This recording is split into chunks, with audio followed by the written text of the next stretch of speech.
आज के इस वीडियो में देखिए, आज का हमारा प्रश्न है कि मनुष्य के दोहरे परिसंचरण की व्याख्या कीजिए और यह क्यों आवश्यक है। तो आइए इस प्रश्न को हम अच्छे से पढ़ते हैं, उसे अच्छे से समझते हैं। तो देखिए, मनुष्य में प्रत्येक चक्र में रुधिर 2 बार हृदय में जाता है, जिसे दोहरा परिसंचरण कहते हैं। देखिए, जो मनुष्य का हृदय है उसमें रुधिर, देखिए रुधिर यानी कि रक्त 2 बार जाता है, जिसे ही हम बोलते हैं दोहरा परिसंचरण।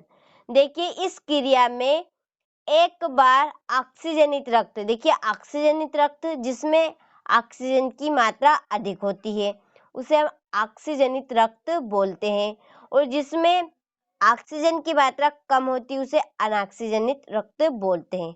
तो देखिए कि इस क्रिया में एक बार ऑक्सीजनित जो रक्त है वह फेफड़ों से हृदय में आता है, तो दूसरी बार जो अनऑक्सीजनित रक्त है वह शरीर के विभिन्न भागों से होकर हृदय में आता है।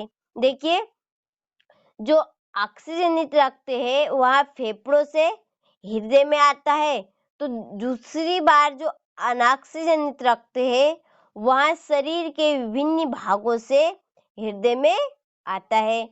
तो इस क्रिया में जो दोहरा परिसंचरण है वह हमारे हृदय में क्या कार्य करता है। तो ऑक्सीजनित रक्त और अनऑक्सीजनित रक्त इन दोनों को मिलाने से रोकने में मदद करता है, जिससे हमें उच्च ऊर्जा की प्राप्ति होती है। तो देखिए आगे कि दोहरा परिसंचरण ऑक्सीजनित एवं विऑक्सीजनित रुधिर को मिलाने से रोकने में सहायक होता है, जिससे उच्च ऊर्जा की प्राप्ति होती है।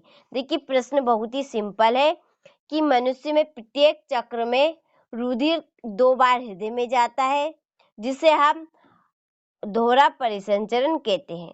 और देखिए, इस क्रिया में एक बार जो ऑक्सीजनित रक्त है वह फेफड़ों से हृदय में पहुंचता है, और दूसरी बार जो अनऑक्सीजनित रक्त है वह शरीर के विभिन्न भागों से होकर हृदय में पहुंचता है।